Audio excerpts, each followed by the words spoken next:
Hi friends, welcome to my channel. நம்ம இன்னைக்கு என்ன பார்க்க போறோம்னு பார்த்தீங்கன்னா, முருங்கைக்கீரையும் சுக்குட்டி கீரைன்னு சொல்லுவோம் அது இல்லைங்களா? சுக்குட்டி கீரை இல்லைன்னா மணத்தக்காளி கீரைன்னு கூட சொல்லலாம். அந்த கீரையை வச்சு ஒரு சூப்பரான பருப்பு கடையல் தாங்க, பருப்பு கீரை கடையல் தாங்க எப்படி சுலபமாக செய்யுதுன்னு பார்க்க போகிறோம். இப்போ வாங்க வீடியோக்குள்ளே போய் எப்படி செய்யுதுன்னு பார்க்கலாம். ஒரு சின்ன கப்பில் 1 கப் அளவுக்கு துவரம் பருப்பு நல்லா க்ளீன் பண்ணி எடுத்து வச்சுருக்கேன். அதை நம்ம குக்கரில் சேர்த்துக்கலாம். காரத்துக்கு 4-5 பச்சை மிளகாய் சேர்த்துக்கலாம். 3 தக்காளி சேர்த்துக்கலாம். சின்ன வெங்காயம் ஒரு கைப்பிடி அளவுக்கு கட் பண்ணி இது கூட சேர்த்துக்கலாம். 1/4 ஸ்பூன் அளவுக்கு மஞ்சள் தூள். இப்போ கீரையெல்லாம் நல்லா க்ளீன் பண்ணிவிட்டு தண்ணியில் போட்டு நல்லா அலசி எடுத்து வச்சுருக்கேன். அதை ஒரு தடவைக்கு 2 தடவை நல்லா இந்த மாதிரி அலசி எடுத்துக்கலாம். இந்த கீரை நம்ம தொட்டிலே வளர்த்தின கீரை தாங்க. நேச்சுரலாக கிடைச்ச கீரை, எந்த ஒரு மருந்து இல்லாத நம்ம கைப்பட வளர்ந்த கீரைங்க. பார்க்கவே நல்லா சூப்பராக இருக்குது பாருங்கள்.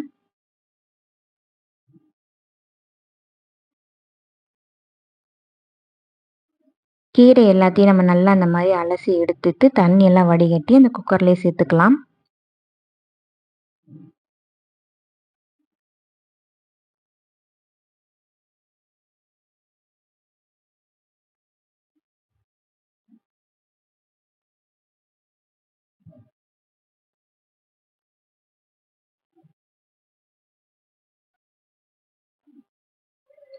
கீரை எல்லாத்தையும் நம்ம சேர்த்துட்டு கீரை பருப்பு எல்லாம் வேகிறதுக்காக தேவையான அளவுக்கு தண்ணி சேர்த்துக்கலாம்.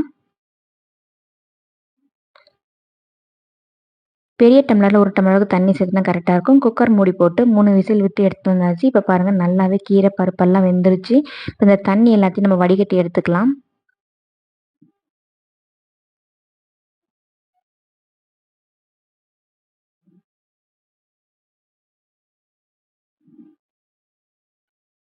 தண்ணி எல்லாம் வடிகட்டி எடுத்துட்டு பருப்பும் கீரையும் நல்லா அந்த மாதிரி கடைஞ்சி எடுத்துகிட்டு வந்துடலாம்.